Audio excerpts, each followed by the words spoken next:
시편 32편 다윗의 맞쓰길. 허물의 사함을 받고 자신의 죄가 가려진 자는 복이 있도다. 마음에 간사함이 없고 여호와께 정죄를 당하지 아니하는 자는 복이 있도다. 내가 입을 열지 아니할 때 종일 신음함으로 내 뼈가 새하였도다.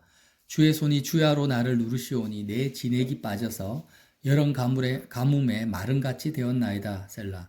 내가 이르기를 내 허물을 여호와께 자복하리라 하고 주께 내 죄를 아뢰고 내 죄악을 숨기지 아니하였더니 곧 주께서 내 죄악을 사하셨나이다. 셀라.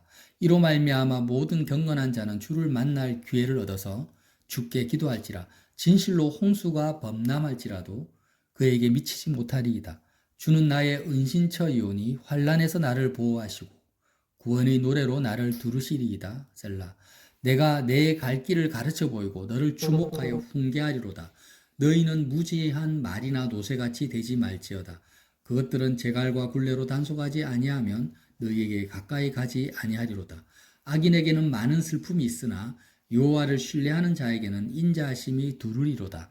너희 의인들아 여호와를 기뻐하며 즐거워할지어다. 마음이 정직한 너희들아 다 즐거이 외칠지어다. 아멘.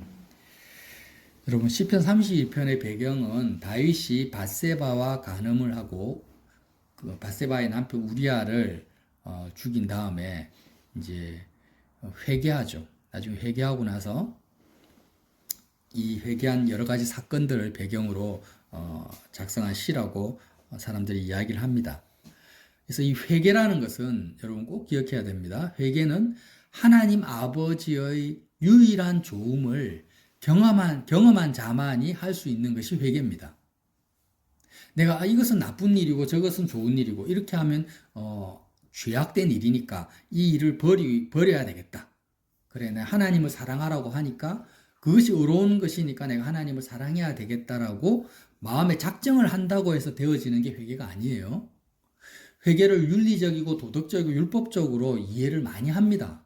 특히 모태신앙의 어떤 그 청소년들은 회개하면은 그냥 어떤 외형적인 행위적인 것으로 자꾸 받아들여요.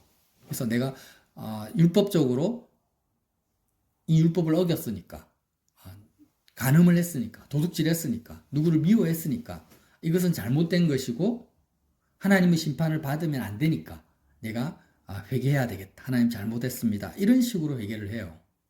그건 아니에요. 본질적인 회개가 아니고 회개라는 것은 할 수 있는 사람이 정해져 있어요. 내가 하고 싶다고 하는 것이 회개가 아닙니다. 거듭난 자만이 할 수 있는 것이 회개예요. 다시 말하면 하나님의 자녀만이 할 수 있는 것이 회개라는 거예요. 그래서 우리 거듭났다라는 것은 다시 태어났다라는 것이고 하나님의 자녀가 되었다라는 거죠. 예수님께서 말씀하신 회개에 대한 가장 대표적인 설교 말씀, 예화가 뭡니까? 탕자의 비유입니다. 탕자의 비유. 탕자라는 것은 하나님의 아들이잖아요. 아버지의 아들이에요. 그래서 원래 아버지와 사랑하는 관계 속에서 아들이 이렇게 아버지 집에 있었는데 탕자가 아버지를 좋아하고 기뻐하는 것이 아니라 세상을 좋아하고 기뻐해서 아버지로부터 자기가 물려받을 재산을 다 가지고 세상으로, 아버지를 떠나서 세상으로 갑니다. 가서 허랑방탕하게 지내다가 결국에는 돼지우리 안에서 돼지들이 먹는 쥐염 열매를 먹고 자기 신세가 너무나 괴롭고 힘들어서 다시 아버지께로 돌아가는 것. 이것을 가장 대표적인 회개에 예수님이 말씀하신 그런 회개의 설교의 어떤 대표적인 케이스라고 말할 수 있어요. 그러니까 결국 탕자가 회개해서 아버지께로 갔는데 그가 누구기 때문에 아버지의 아들이기 때문에 아버지께로 돌아갈 수가 있는 거예요. 아버지의 집이 내 집이기 때문에. 회개라는 것은 결국에는 내가 세상을 향하던 내가 하나님 아버지께로 내 마음을 돌이키는 것이 회개잖아요. 근데 내가 거듭나지도 않고 하나님의 자녀도 아닌데 애초부터 돌아갈 곳이 없는 거죠. 그건 회개가 아니라는 거예요. 자, 하나님의 자녀만이 다윗처럼 회개할 수가 있고 하나님의 자녀가 아닌 사람, 거듭남이 없는 사람은 회개를 하고 싶어도 할 수가 없는 것이 회개라는 겁니다. 회개할 수 없으니까 구원받을 수 없는 거예요. 자, 여러분, 하나님, 좋음을 내가 경험했느냐. 거듭남이라는 게 뭡니까? 내가 다시 태어났다라는 것은 이전에는 세상의 돈이라든지 명예라든지 출세나 이 세상에 눈에 보이는 것들을 내가 좋아하고 그것을 즐기면서 살아왔어요. 또 내가 세상에 좋아하는 것들을 잃어버리거나 얻지 못하면 그걸 괴로워하고 힘들어하고 살아왔어요. 그런데 거듭났다라는 것은 이 세상과 상관없는 눈에 보이지도 않는 하나님이 이제 마음으로 믿어지기 시작하는 거예요. 하나님의 자녀가 되었다라는 것은. 그렇잖아요? 그래서 거듭났다라는 증거는 세상 사람들은 알 수가 없어요. 세상 사람들은 눈에 보이는 것들만이 좋은데, 내 자녀가 좋고 부모가 좋고 애인이 좋고 이 세상의 성공이 좋은데, 거듭난 사람들은 세상과 상관없는 눈에 보이지 않는 하나님의 좋음을 내가 경험한 거예요. 이게 비밀입니다. 그래서 내가 하나님의 자녀가 되고 보니, 예수님을 믿고 보니 이 세상의 어떤 것보다도, 세상의 부귀영화나 세상의 성공이나 인기나 어떤 것보다도 눈에 보이지 않는 하나님이 더 좋구나. 비교할 수 없을 만큼 하나님 아버지께서 주시는 평강과 기쁨과 자유함과 만족이 세상이 줄 수 없는 것을 하나님 아버지가 주시고, 하나님 아버지 자체가 정말 나에게 보호하고 생명이고 피난처고 반석이시구나 라는 것을 정말 경험한 자, 이것을 체험한 것을 뭐라고 합니까? 중생의 체험이다, 거듭남의 체험이다, 이렇게 말을 할 수가 있습니다. 맞죠? 그러니까 내가 born again, 영어로는 다시 태어났다라는 것은 이 세상에서 내가 다시 태어났다라는 게 아니에요. 육신적으로 어머니 뱃속에 들어갔다가 다시 태어나는 것도 아니고, 정말 내 마음이, 내 영혼에 믿음이 생긴 건데, 이 믿음은 추상적인 것이 아닙니다. 실제로 항상 그렇지 못할다 할지라도 내가 예수님의 그 사랑, 우리가 상식적으로 생각을 해보세요. 누가 나를 위해서 자기 아들을, 독생자를 나를 위해서 내어줍니까? 그것도 내가 하나님의 사랑을 알지도 못하고 깨닫지도 못하고 완전히 죄악 가운데서 이 세상이 전부인 줄 알고 살아가는 나를 위해서 영원하신 하나님 아버지가 그 독생자 예수 그리스도를, 생명을, 나를 구원하시기 위해서 십자가에 내어주신 그 아버지의 사랑을 내가 머리로만 이해하는 것이 아니라, 그 십자가를 내가 받아들임으로 말미암아 그리스도를, 진짜 인격적으로 살아계신 하나님을 내 영혼이 느끼고 경험하고 체험한다라는 거예요. 이것이 뭐예요? 거듭남의 체험인 거예요. 이렇게 보이지 않는 하나님 아버지의 유일한 있음과 유일한 좋음과 유일한 주권자 되심을 내가 경험하고, 내가 하나님의 자녀로서 다시 태어남 그 중생의 체험이 없다면 나는 거듭난 것이 아닙니다. 나는 하나님의 자녀가 아니에요.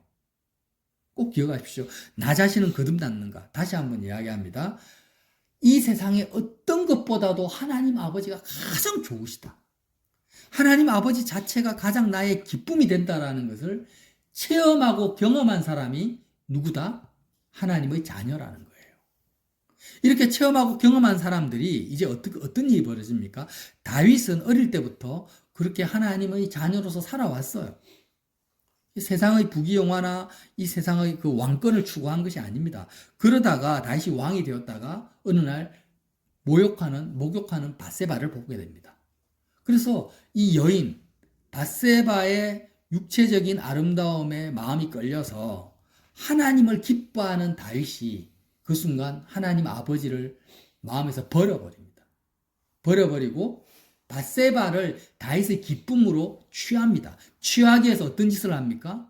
밧세바를 자기의 아내로 삼기 위해서 그의 밧세바의 남편 우리야, 충신 우리야를 모함으로 전쟁터에 이렇게 요압 장군을 통해서 전쟁터로 내보내가지고 죽입니다. 죽게 만들고, 그리고 밧세바를 아내로 취하죠. 그리고 나서 자녀를 낳았는데 자녀가 하나님이 자녀를 데려가세요. 이 사건들을 통해서 다윗이 깨닫습니다. 뭘요? 내가 범죄했구나. 다윗이 범죄한 것은 도덕적으로 윤리적으로 내가 우리아를 죽이고 살인죄를 저지르고 간음을 했다. 이런 그 행위적인 것보다 더 본질적인 다윗의 회개가 있었던 거예요. 본질적인 거. 왜? 다윗이 거듭났기 때문에. 그러니까 하나님을 안 믿어도 얼마든지 이런 죄악들 그러잖아요. 다른 남편의 아내를 이렇게 취하는 것은 윤리적으로 용납이 안 돼요. 근데 인간이 할 짓이 아니잖아요. 도덕적으로도. 이렇게 하고 돌이키고 잘못했다고 빌고 후회하는 예수 안 믿는 사람도 많이 있을 거란 말이에요. 그런 회개를 말하는 게 아닙니다. 다윗의 회개는. 그러한 악행이 어디에서 비롯됐느냐? 어디에서 비롯됐습니까?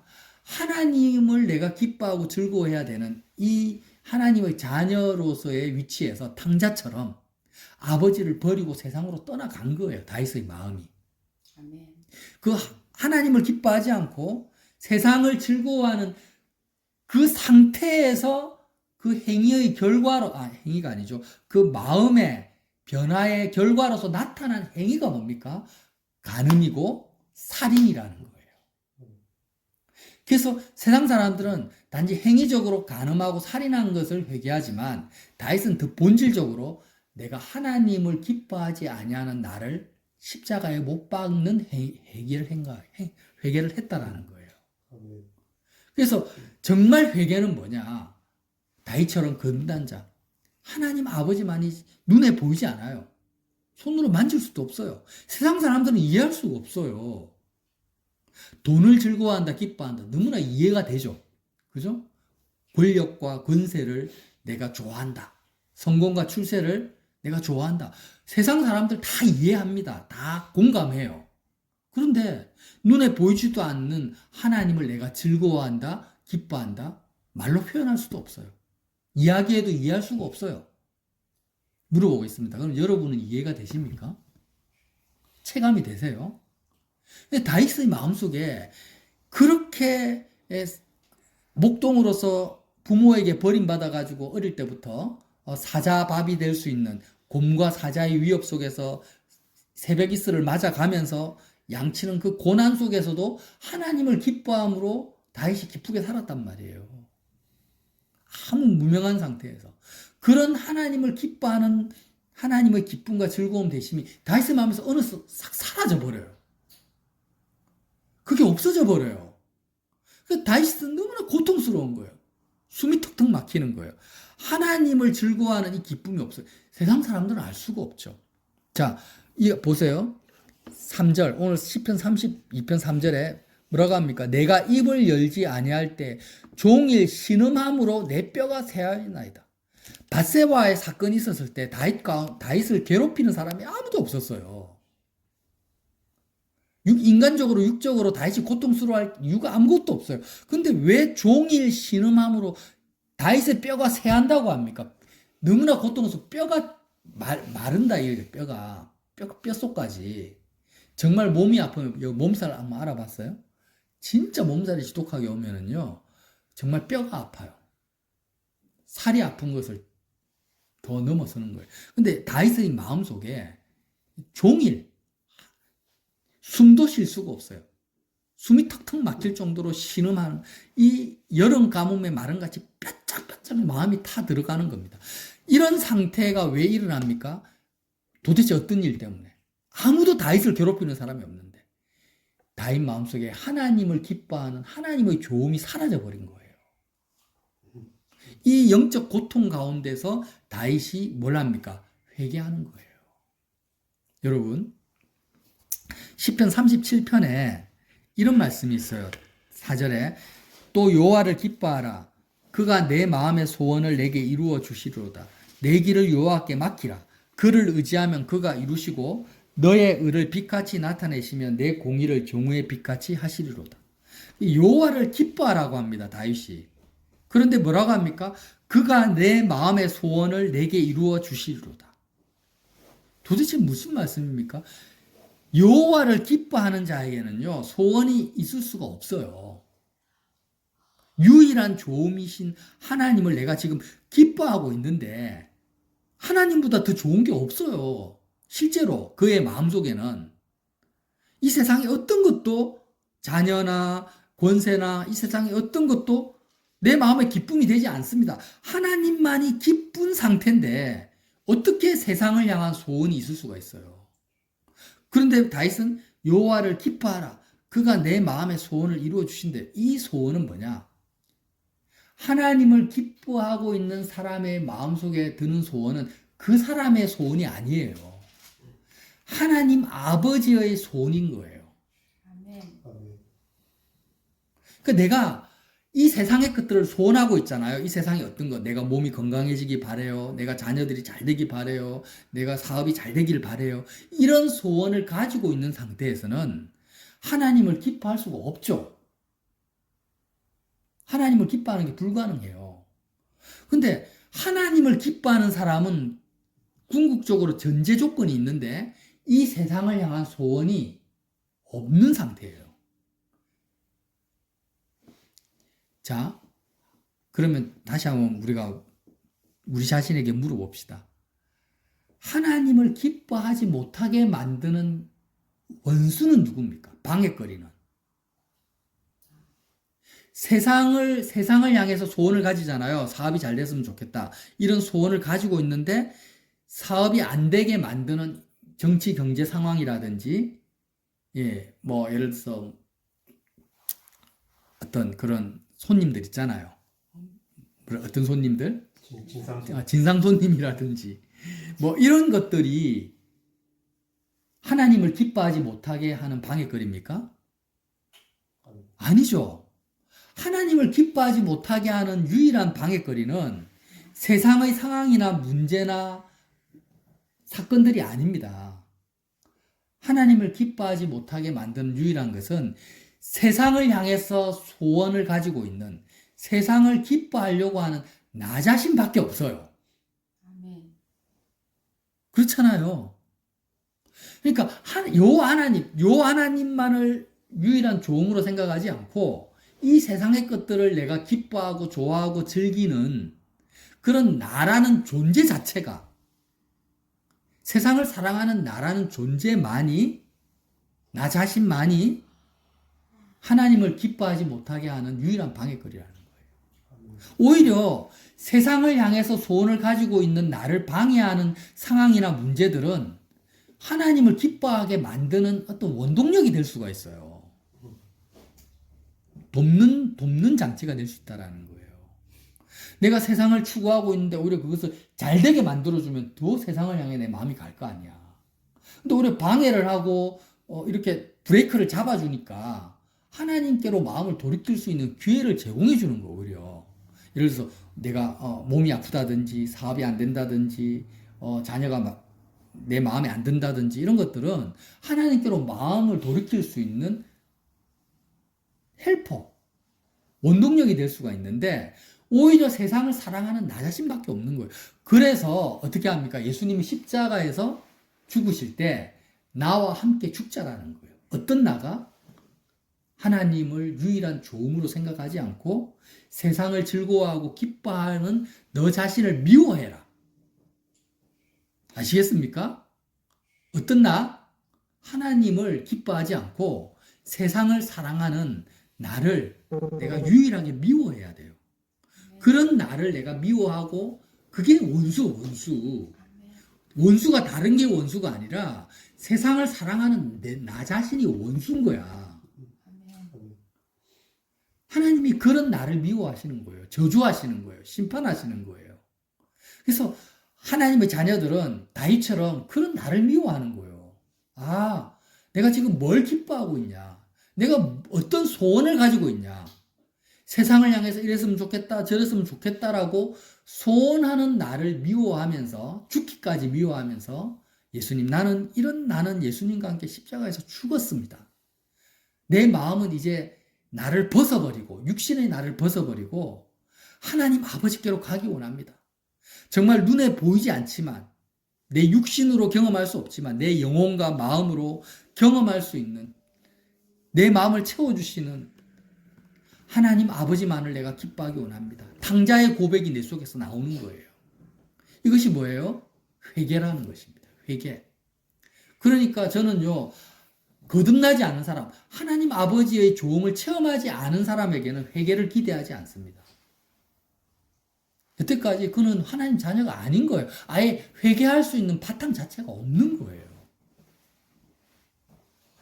자, 말씀을 이제 정리하겠습니다. 여호와를 기뻐하라. 그가 내 마음의 소원을 내게 이루어 주시리로다. 우리가 하나님을 기뻐하면 더 이상 내 마음에는 이 세상을 향한 소원이 없어요. 그런데 소원이 생길 수가 있어요. 내가 하나님을 기뻐하는데 이 일이 잘 됐으면 좋겠다 라는 소원이 내게 생긴다면 그 소원은 나의 소원이 아니라 하나님 아버지가 내 마음에 넣어주는 소원인 거예요. 그러면 그 소원은 하나님 아버지의 소원이기 때문에 하나님이 반드시 이루신다라는 겁니다. 아멘. 이루시는 거예요. 그래서 내 의를 빛같이 나타내시며 내 공의를 정오의 빛같이 하시리로다. 나의 의는 뭡니까? 하나님을 기뻐하는 것이 내 의가 되는 거예요. 그것을 빛같이 나타내시는 거예요. 자, 예를 들어 봅시다. 아무개에게 하나님이 소원을 주세요. 근데 그 아무개는 하나님만을 기뻐하십니다. 근데 그 아무개에게 어떤 소원을 주세요? 예를 들어서 그 사업을 엄청나게 번성하게 하신 거예요. 근데 그 아무개가 출세를 해가지고 정말 세상 사람들이 보기에 삐까뻔쩍한 사업체를 가지고 있습니다. 연간 매출이 막 수백억이 돼요. 그런데 그 아무개의 마음속에는 그런 사업의 성공이나 번성함이 하나도 기쁨이 되지가 않아요. 오직 하나님, 보이지 않는 하나님 아버지만이 나의 즐거움이요 생명이요 기쁨이야. 다윗이요 왕이 되었는데 그 왕권이나 백성들의 칭송이나 이런 것들은 다윗의 마음속에 아무 기쁨이 안 돼요. 보이지 않는 하나님 아버지만이 정말 나의 찬양이요 기쁨이 되는 거예요. 백성들 앞에서 우통을 다 벗어 던지고 법궤가 이렇게 옮겨질 때 다윗이 춤추면서 하나님을 찬양합니다. 하나님을 기뻐해요. 하나님이 그 모습을 보시고 다윗이 어떻게 합니까? 너의 의를 빛같이 나타내시며 다윗의 공의를 정오의 빛같이 하신 거예요. 아멘. 이것이 우리의 의가 되는 것입니다. 우리가 하나님을 기뻐하는 것을 놓쳐버리고 잃어버리면요, 우리의 의는 없어요. 우리의 의는 없는 거예요.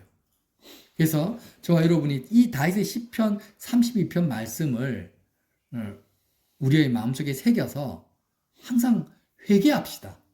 아멘. 회개합시다. 내가 무엇을 기뻐하는가? 무엇을 좋아하는가? 하나님 아버지만이 유일한 좋음인데 나는 무엇을 기뻐하고 있는가? 내가 지금 추구하고 기뻐하려고 하는 이 세상 것들은요, 나에게 주어져 봤자 뭐밖에 아니에요. 돼지우리 속에 돼지들이 먹는 쥐염 열매인 거예요. 세상 사람들이 다 부러워하고 얻고 싶어 하는 그 실체가 뭐냐? 돼지들이 먹는 쥐염 열매밖에 아닌 거예요. 아멘. 세상에서 직장에서 성공하고 안정된 직장을 가지고 출세하고 과장, 부장, 이사가 되고 승진을 하고 하는 그런 것들이 엄청나게 좋아 보여도 하나님을 기뻐하는 자에게는 뭐밖에 안 된다? 쥐염 열매밖에 안 되는 거예요. 상대적으로.